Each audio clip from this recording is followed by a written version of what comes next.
पुण्यं नित्यानन्दाय स्वागतं सर्वधर्मप्रणेतारं सच्चिदानन्दरूपिणं वन्दे सनातनं पुण्यं नित्यानन्दाय स्वागतं वेदवेदान्तसंवेद्यं देवदेवीस्वरूपिणं वन्दे वटपलाशिस्थं नित्यानन्दाय स्वागतं वेदवेदान्तसंवेद्यं देवदेवी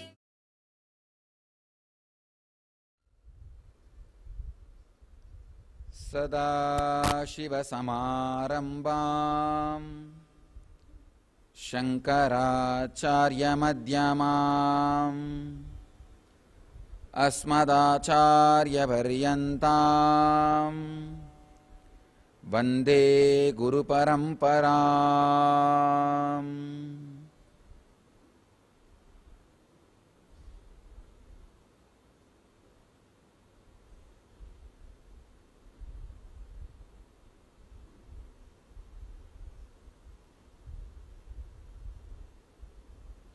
I welcome you all with my love and respects.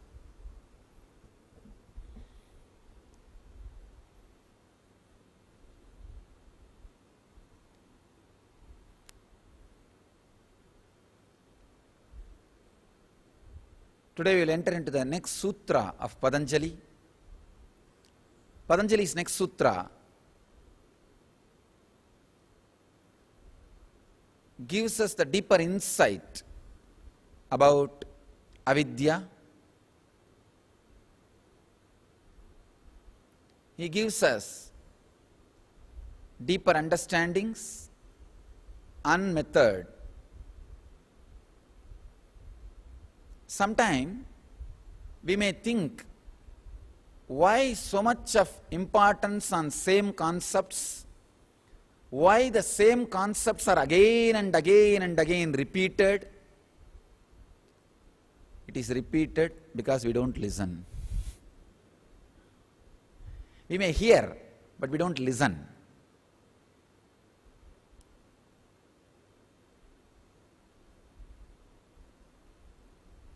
Today's sutra works on our deeper consciousness, on the deeper level, on the same truth. Deeper level, but the same truth. So let us enter into the sutra.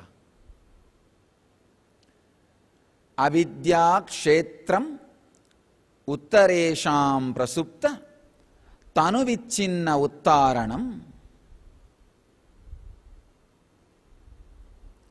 Avidya kshetram uttaresham prasupta tanu vichinna udaranam. Swami Vivekananda's translation is, ignorance is the productive field of all those that follow, whether they are dormant, attenuated, overpowered, or expanded.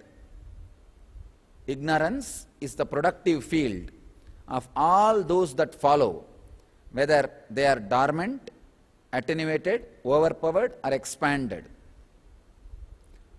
Prabhavananda's translation says, ignorance creates all the other obstacles.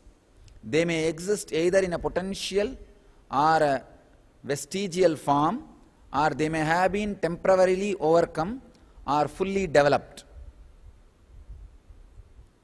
And Swami Satchidananda translates as, ignorance is the field for other mentioned after it, whether they may be dormant, feeble, intercepted, or sustained.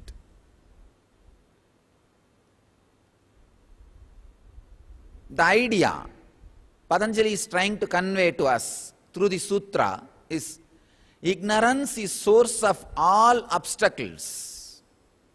Avidya is source of all obstacles with which we are struggling, suffering, whether the obstacles are dormant, unconscious, or weak, very feeble, or overpowered, or expanded, whatever it may be, please understand, avidya, ignorance, is the source, is the field in which all the other problems grows.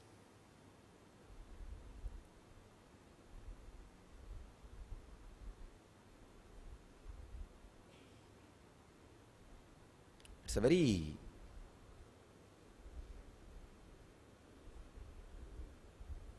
unification truth, the truth which unifies, truth which can be applied in any system, truth which can be applied in with any problem, the truth which unifies everything.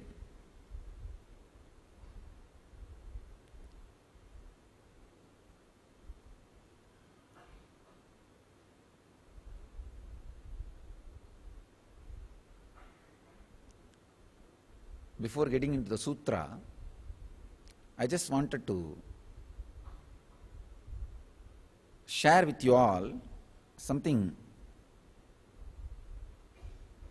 wonderful question which I received. I am continuously receiving questions from media, devotees, ex-devotees, and from all corners of the world through internet. And I am sitting with a small group and sharing my responses so that it can reach to the world. Through YouTube we are uploading. Yesterday I was talking about some of my deep experiences, some of the techniques, methods I downloaded during my 53 days in the prison. Some of my insights, the techniques I downloaded, and one of our devotee, Dr. Krishna, he brought some questions and some of the beautiful connections. Whatever I was revealing based on Hatha Yoga, he was corroborating with the medical science, based on medical science. We had a question in yesterday's question answer session. I thought I'll share this question with you all and give the answer here, because this question is directly related to this sutra. Avidya kshetram uttaresham prasupta tanuvichinnodharanam. This sutra is directly related to this question. If I answer this question, you will have a lot of clarity about this sutra. The question is, do psychological diseases like depression or insomnia have a physical component also?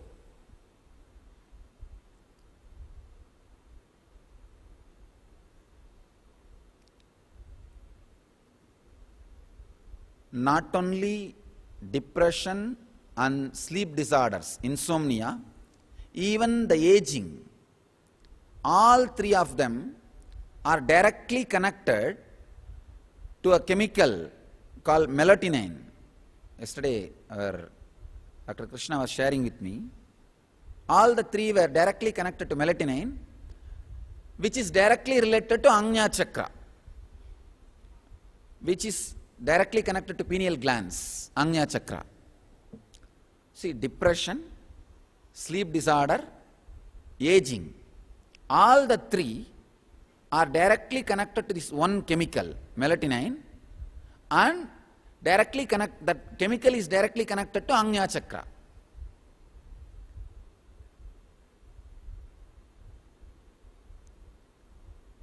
They were asking me, is there any solution, Swamiji, for this? Upanishad is providing solution. You may think, how Upanishad is providing solution for depression and sleep disorder and aging? There is a beautiful Upanishad called Kathopanishad. If you understand the story of Kathopanishad, you will understand how the truth related to this question is delivered in the Upanishad. The Upanishad says, Nachiketa, young boy,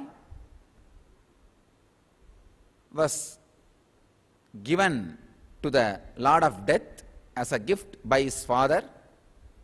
He was depressed because of father's curse. Father says, just let you die. He was depressed, but suddenly he was possessed with a sincerity, Shraddha Vivecha. He was filled with sincerity, and he says, I will face this death. I will go through this process. I will take my father's curse as my life and go into it. Understand, whatever you think as curse happens to your life, be ready, be sincere. You will get into the second level of understanding. When life slaps you with what you think as curse, you have two options, depression or expression. If you are sincere, it can just lead you to higher consciousness. Nachiketa, fortunately, his mental setup was such, he was so sincere, he was able to face it, handle it, live that curse. Suddenly, just he opened himself and because of his sincerity, openness to the cosmos, he goes to the doorway of Yama, the gateway of Yama, Yamadharma, Lord of Death, and 3 nights he sits there with deep patience without sleeping, and Yama appears 3rd day, and Yama asks, what do you want? You came as a guest, what do you want? And Nachiketa asks for the boon of the signs of enlightenment, and Yama gives him 3 boons. 1, when he goes back, the parents will accept him. 2nd, the special method of reaching the heaven. 3rd, the signs of enlightenment. This is the story. If you just understand this whole story, you will understand some of the deep truths. First, Nachiketa is in depression. First, depression. But he adds sincerity to depression. He is not letting the depression to depress him. He is adding sincerity. The moment he adds sincerity, his sleep disorder is converted into tapas. 3 nights he was not sleeping. Sitting at the Yama's doorway, sleep disorder, insomnia, is converted into tapas. Understand? Let me describe the sincerity. Exact meaning of sincerity is having deep passions and passion to know the truth. Nachiketa had deep passions and passion. Because of his passion, he waited for 3 days, Yama to come. If he doesn't have passion, he would have said, oh, he's not there, let me go back, it's okay. Maybe after a week I'll come back, or I'll take an appointment and come. No, he is sitting, fasting, without sleeping. He had passions to wait. He had passion to wait and passions to wait. He had both passion to wait, passions to wait. If he did not have passions, he would have been shouting, fighting with the gatekeepers. Come on, allow me, I have to see Yama. If he is not here, at least give me his cell phone number or mail ID. I will have to inform that I am here. Did not have impatience, had passions to wait. And same way, passion to wait. He did not go away. Sincerity means having deep passions and passion to know the truth. He was waiting. So, his sleep disorder has become tapas. Then, Lord of Death gives him the signs of anti-aging. The aging reversal happens. Nachiketa is one of the great Siranjeevis. Understand? All these three, depression, sleep disorder, aging, all the three problems were solved by one technique, sitting patiently with patience and passion. This is the technique used by Nachiketa to move from depression. The depression, when you add this technique, means sitting with deep passion and patience. This is the technique. When you add that to depression, depression becomes yearning. When you add that to the sleep disorder, which is an outcome of depression, that becomes tapas. Krishna says very beautifully, yogis do not sleep when normal men sleep. Three people do not sleep in the night: yogi, bogi, rogi. Yogis do not sleep in the night because they will have to meditate. Bogis do not sleep in the night because that's the time to enjoy. Rogis do not sleep in the night because they can't. All three cannot sleep in the night. Krishna says very clearly in Gita, yogis does not sleep when common man sleeps.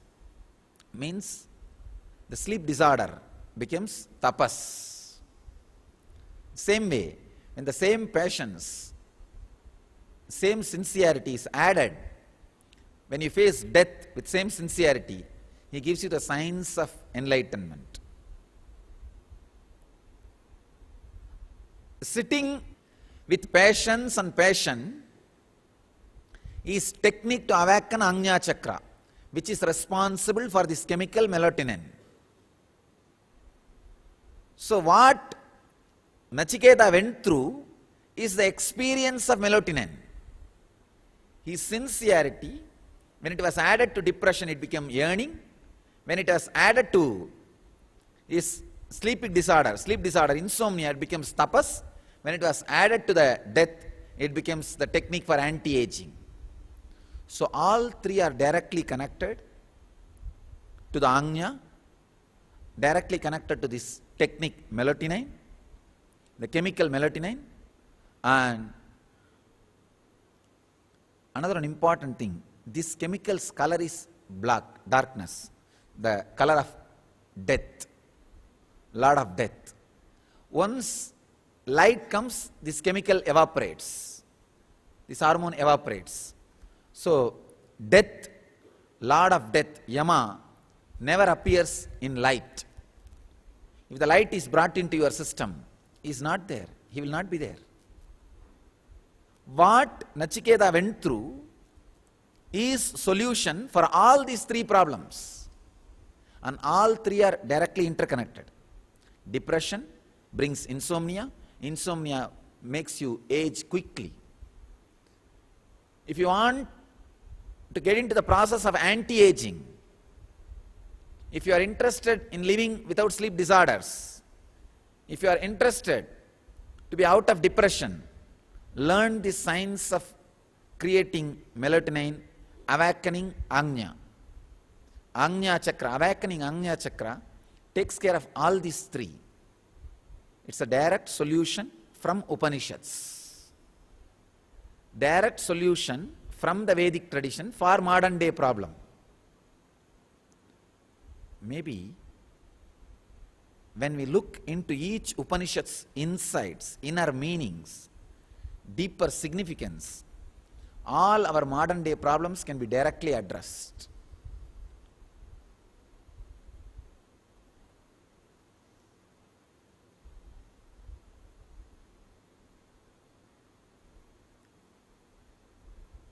Avidya, which is source of all these problems, ignorance.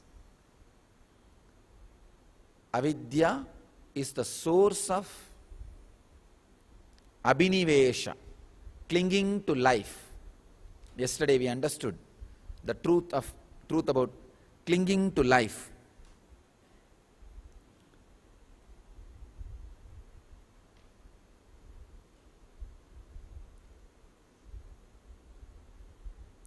clinging to life is directly responsible for aging quickly.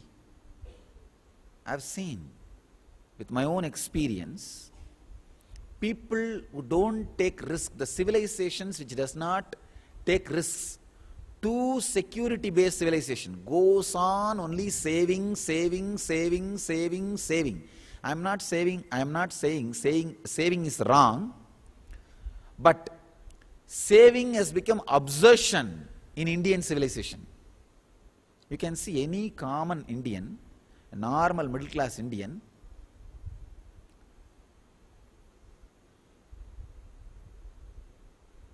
whatever I am talking is a fact. He will be at least saving 40% of his income for future, or having that kind of a wealth stored for future, or he will be at least having the intense tendency for saving. Means our Indian civilization is like you have to save for your 7th generation, only then they will give you the Shraddha after your death. The concept of rebirth has made Indian civilization as a saving civilization. Economically it is great, good. And one more thing, we are the country who have the habit of owning the house. Most of the developed countries do not own the house, bank owns it. For 30 years they go on paying mortgage. We only have the habit of owning the car and house completely. That is why majority of the Indians, please understand, majority of the Indians take birth, live and die in one city. And 12% of Indians do not cross their district in their life. You will be shocked to know these details. 12% of Indians do not cross their district before their death. Means stable life. We don't take much risks. Too secured. But the Western civilization, they take lot of risks. Once in 3 months they change the house, car and husband. House, car and spouse. All three are changed once in 3 months. Lot of risk, lot of insecurity, lot of new happenings. See, that is the reason we look old, lot older by the time we reach 45, 50. By the time you reach middle age, your face, the whole thing looks like you are old. If you see in the Western countries a person of 70 years, and if you see Indian of 45, both will feel same. Both will feel psychologically and physiologically. Aging gets quickened when you are too much bothered about security, when you don't take risks, when new openings are not happening in your life, when you are not learning the lessons from the big happenings in your life, when you want all the laser beams which creates illusion in the air to be under your control, aging happens very quickly.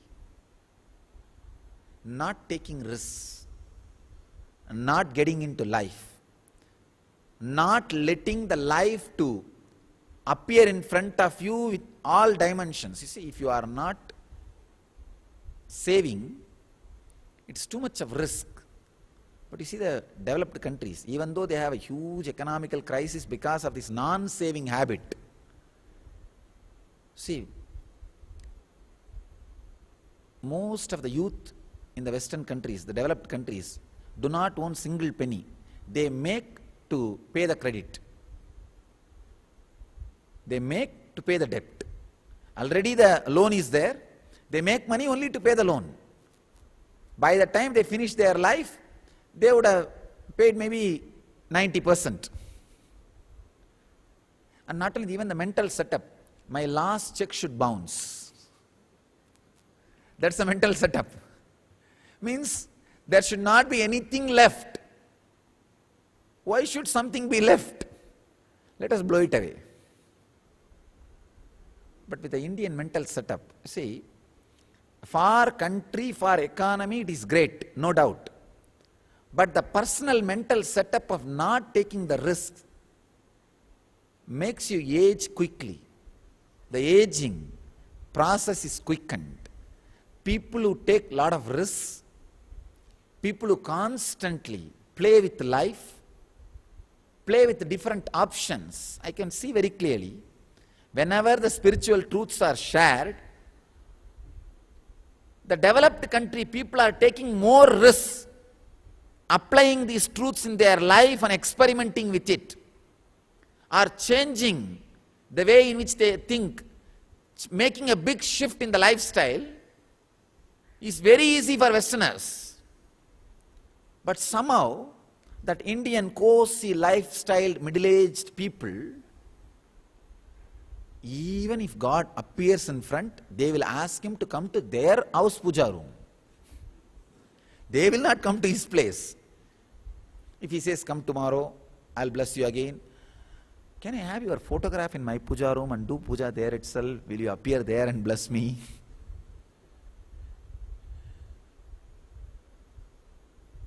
Not taking any risks, not doing any big change, shift in the thinking style or lifestyle or way in which they exist. That is a mental setup of safety-based civilization, saving-based civilization. Of course, this attitude of saving does a lot of good to the country. That's different. But saving with intelligence is okay. Saving with deep insecurity brings saving and diseases to spend the saving. By the time you are old, you will have money and the reason to spend money, the disease to spend money. Both will be there. What's the use then?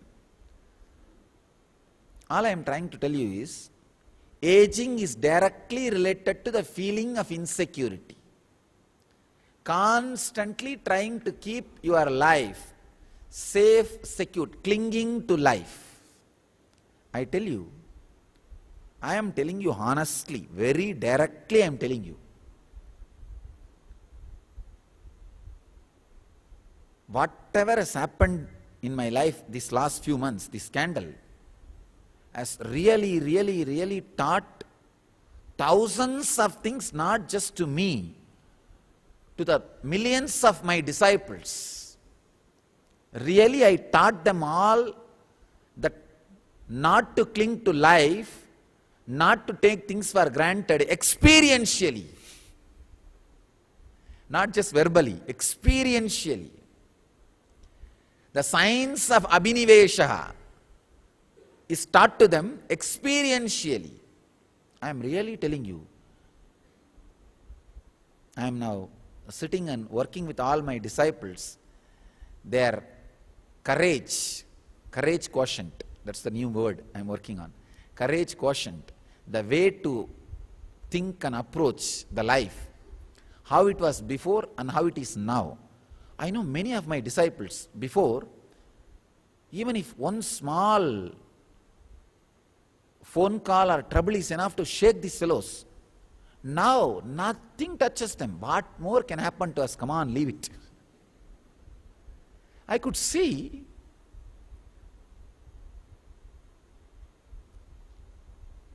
what suffering can teach. Of course, it's a very hard lesson, but because of their sincerity, the millions of disciples who stayed with passion and patience for me to come back, 53 days, who are waiting. You see, if they did not have passion, they would have been taken away by the cyclone of scandal. If they did not have passions, they will not be waiting. They would have carried with their something else. People were waiting like Nachiketa. And just now I heard, few days before, there were many disciples from Tamil Nadu came and literally sitting outside the prison, day and night, doing puja, Guru Puja, and lighting camphor, breaking coconut, meditating, for me to come out and give darshan or give one word, bless them.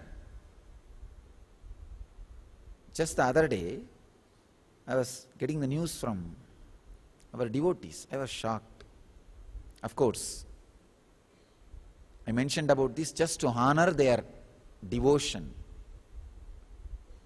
I am indebted to their devotion. There's a beautiful description of Krishna and Shiva in Bhagavatam and the Tamil Devaram literatures. That person who can be bound only by devotion, nothing else can bind him, only by devotion. So I tell you, I am bound to their devotion. I am bound to all your devotion, like Nachiketa, having passion and patience and waiting for 53 days. Nachiketa was only 3 days. And every day I am receiving letters from devotees around the world. Millions of them really had insomnia, sleep disorder. In these 53 days, did not sleep, were crying, just completely down. But because of their sincerity, when the sincerity was added to their depression, depression became yearning, and their sleep disorder became tapas. Now they will have the signs of enlightenment, the anti-aging process.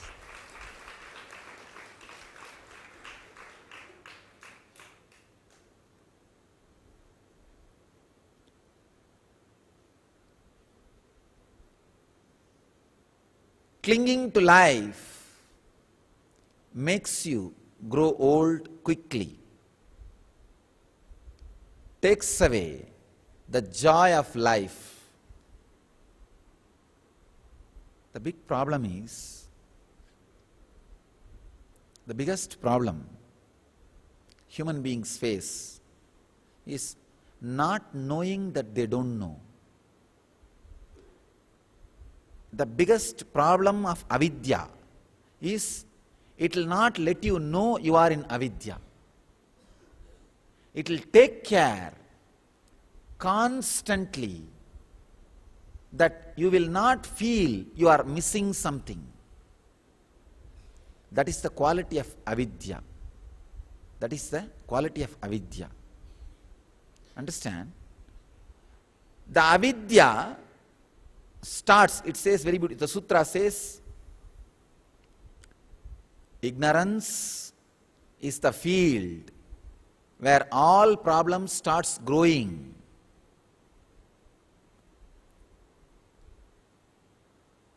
Avidya is the source where all problems are created. Just yesterday we were analyzing how all the gora, means the perversions, starts happening in the system. First, the structure, architecture of the cosmos, the macrocosm and microcosm is one and the same.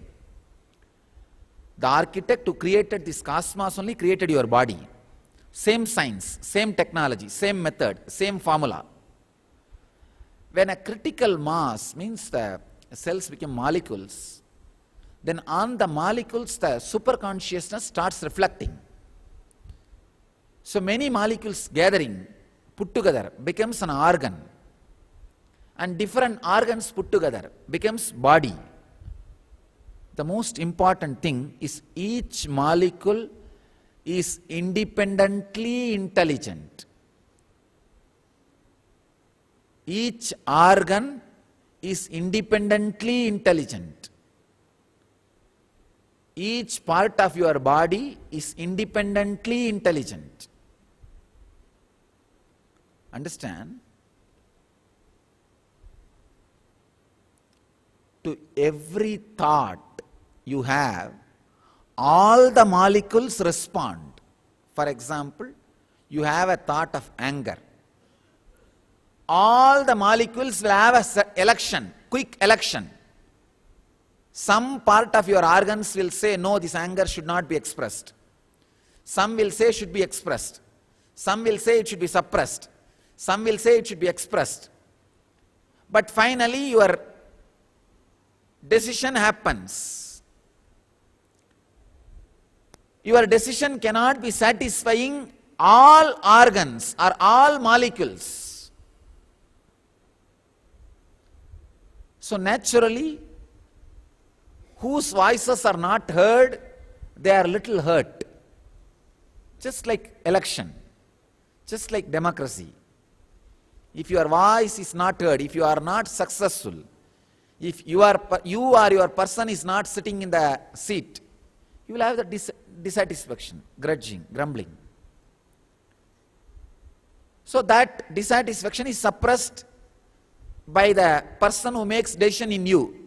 Your ignorance only makes decision. Avidya makes decision. That decision making authority not only makes decision, executes and tries to suppress all the opposite voices. If constantly some organs' voices are not heard, opinions are not heard, they just decide to go on a non-cooperation movement. That is what is disease. Understand? That is what is disease. For every thought, each molecule in your body responds, each organ responds, and when your ignorance makes decision, naturally some part of the organs' voices are rejected and suppressed, sometimes condemned. So the suppressed, condemned organs and molecules, how long they will put up? After some time raise their voice. Of course, in all abusal, how long people will put up? Will raise their voice, will at least answer. So, even after the answer, if some parts are not attended by your decision making authority, which is avidya usually in all human beings, then they decide to go on a non-cooperation movement or attacking back. If they decide to go on a non-cooperation movement, that is what is failure of that organs. If they decide to attack you back, that is what is cancer. Understand? So there are some certain thoughts. When you decide based on avidya, many of your own organs and molecules do not support, do not respond, strongly resist, but because of your ignorance and arrogance, you go on with your decision. Going on with your decision, even if your organs are not agreeing, you are heading towards hell. That is what I call acquiring karma. What is the best way then? What is the solution, Swamiji? What is the solution? Because any thought, some organ, some molecule will not accept. Always election, always democracy means chaos. How to handle, Swamiji? One important method, secret is, make all decisions from unclutching.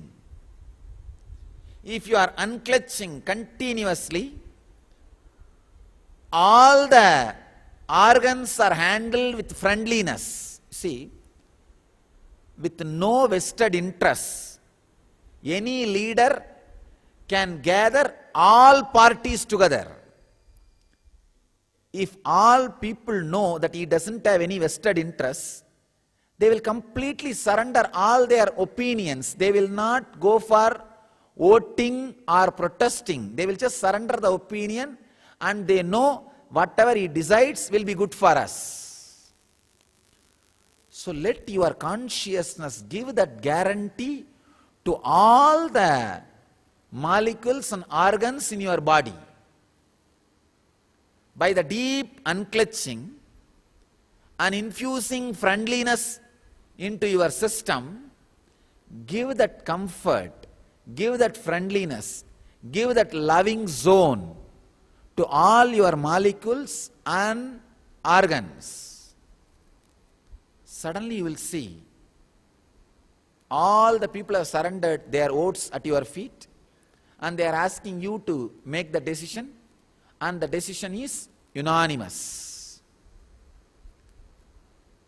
Coming to the state where the unanimous decisions are made in your system, and making decisions is living enlightenment. Whenever you make decisions unanimously, without contradiction, with all your organs and molecules standing by you, you are living enlightenment. Means you have infused enough of friendliness in your system, feeling safe, secure in your system. So every molecule, every organ is just responding the way in which you want, without opposing, resisting, protesting, attacking you back. A person who creates that kind of an organism in his body is Buddha, enlightened. Who teaches that science to the world is Dhamma. That science, when it is shared with the world, is Dhamma. Who is successfully able to create that kind of an organic community. That community is Sangha. Understand? Creating a deep friendliness inside your molecules and between your organs makes you Buddha. Ability to teach the truth, when the truth is expressed to others, it's called Dhamma. When the truth is made as an experience to many people, and that kind of an organic community, when it is created, that is called Sangha.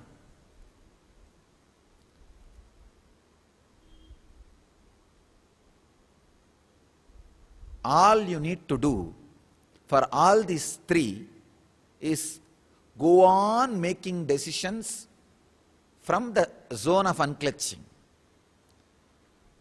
As long as the contradiction is there in you, unclutch. Let the decision pop up by itself in you. You will see it pops up. You are intelligent enough to deliver decisions, to deliver strategies, to express the clear understandings. All you need is passion and patience to unclutch and be in the Vidya zone. Avidya is the kshetra for all conflicts. That's what here Patanjali says, whether they are dormant, that's what.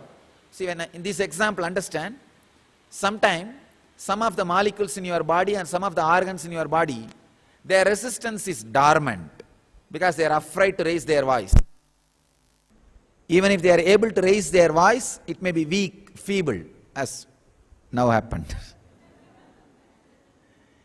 He says, tanuhu, feeble, or it may be scattered. The voices, opinions may be scattered. See, when it is weak, they need mic. When it is scattered, they need friendliness. Or maybe they are strongly active. Sometimes even the active voices create conflicts in you and becomes cancer. That is why I tell you, make all decisions by infusing deep friendliness in your system.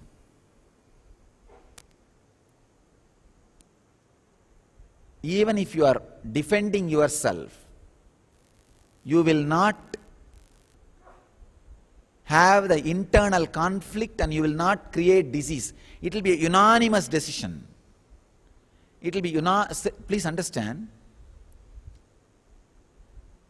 people are asking me continuously, Swamiji, you go on teaching compassion, compassion, compassion, but Krishna says in Gita, fight to Arjuna. What should we follow? Understand, Krishna infused deep friendliness into Arjuna. Even his fight was unanimous decision of all his molecules and organs. It was unanimous decision. He did not have internal fight. Krishna cleared everything. Then anything you do will be good for the world. Infuse deep friendliness into you. Infuse deep energy into you.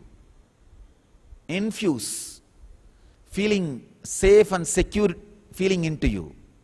Then anything you do will be good for the world. You will not be abusive, you will not be violent with anything. It's a very powerful truth. That is why I feel sympathy towards the people who go on cherishing so much enmity towards me and my mission and vomit that venom and poison in thousands of ways. They do not understand many of their own molecules and organs are not accepting their thoughts and decisions, and they are suppressing those organs and molecules. Those organs and molecules whose voices are being suppressed. You see, when they have the anger and violence and vengeance, venom, vomiting, enmity, vomiting towards me and my mission, many parts of their own body, many of their own molecules are not agreeing. But these guys, because of avidya, arrogance, are feeling insecure. They go on vomiting this venom and rubbish and suppressing the voices of scattered and feeble voices of the organs, sometimes even the strong voices of their own molecules and organs. How long you can suppress? It will just bounce back as cancer. It will just protest and bounce back as cancer.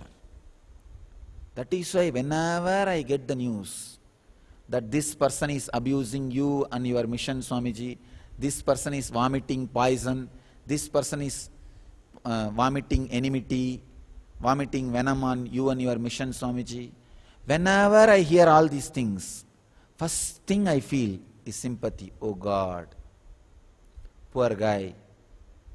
This is what I mean, acquiring karma by abusing the master. I will never curse. I will never curse. This Nityananda Purnima, I was in prison.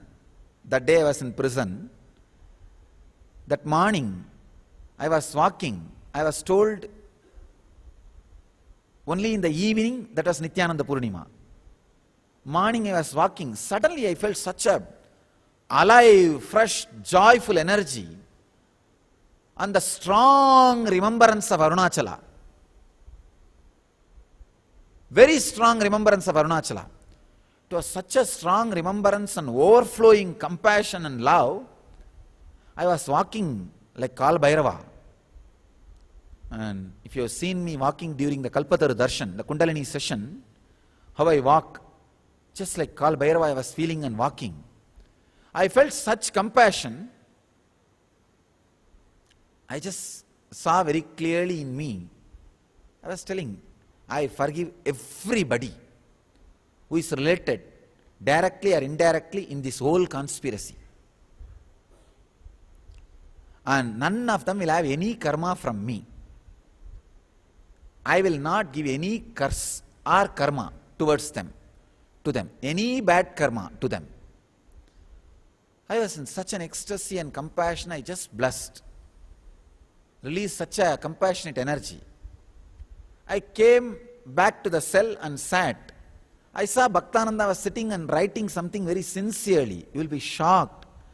Whatever idea was crossing my being and whatever I was uttering, exactly Bhaktananda was writing like a telepathy. You will be shocked. Exact words. Like a telepathy connection. He was sitting in the cell and writing the whole thing. The moment I started telling him what I was experiencing or expressing, he said, Swamiji, that's what exactly I was feeling. On penning down, I said, stop, now don't read it out to me. I will tell you whatever I was feeling, just you do the proofreading. And we did the proofreading, not a single spelling or verbal mistake. We have a record. Whatever I was feeling, see, it was felt with such a unanimous way. The person who was standing, being around me, not only this part and organs and molecules, even his organs, molecules were in same tone, started reciprocating and responding to that same idea. Such an unanimous decision. I tell you, I'll never curse. But the poor guys, because of their own self-conflict, see, your body is like a mirror reflecting the superconsciousness. If some part of mirror decides to separate from the piece, if it breaks itself from the main part, then you will have many reflections of the same light. For example, if the mirror breaks in different corners, same reflection will reflect, same light will reflect in many corners. Many reflections will appear in that light, in that mirror. Many reflection in one mirror is ugly. Many decisions in one body is dangerous. For example, if your negative karma gathers too much of momentum, and that part will start taking decisions, doing things independently. That is what I call being caught by Brahma Rakshas. Being caught by Brahma Rakshas. You will think and decide in one way, and one part of you will be thinking and deciding in some other way. Most dangerous. Abusing master is Brahmahatti dosha. When you do that Brahmahatti, Brahma Rakshas will be catching you. This is the exact truth. When part of you is not in tune with what you are doing, that part gathers momentum and naturally creates diseases, depression, sleep disorder, and finally aging. Means quickening the process of death. Avidya is the root of all these problems. Vidya is the solution for all these problems.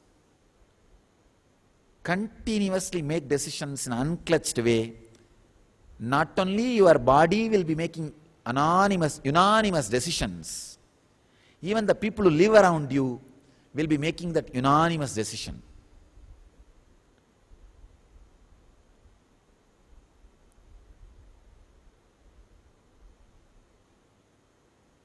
Living with people who are making unanimous decisions along with your body language, without even you need to tell them verbally, is heaven. I tell you. That is what I call Sangha. That is what I call Sangha. So, unclutch you will become Buddha, you will radiate Dhamma, and you will create Sangha. This is the essence of today's sutra. Avidya kshetram uttaresham prashupta tanuvichinnodharanam. From ignorance, ignorance is the productive field of all those that follow, whether they are dormant, attenuated, overpowered, or expanded. So,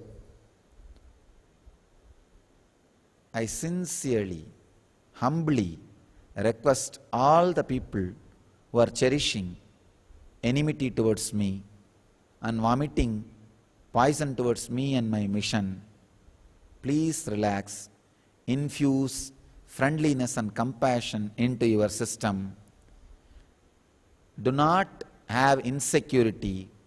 I am here only constantly to radiate compassion and love, only to utter Abhayam Sarvabhudebhyo. I give refuge to the whole world. And understand, infuse the same peace into your system. Let your system heal. Because any violent, anger, vengeance, decision you make and vomit poison towards me and my mission, many part of you, the molecules, organs, will be resisting, and that resistance will naturally become a momentum and will become a protest. Not only protest, will become strong opposing diseases. Do not waste life with these conflicts, contradiction and diseases. Life is valuable. I respect life, whether it is mine or yours. Let us respect life, whether it is mine or yours or my disciples. I tell you, come out of avidya and clutch, infuse friendliness and compassion into your being. Make your whole being take unanimous, peaceful, compassionate, loving decisions with peace and restful awareness. Let you all experience and radiate living enlightenment.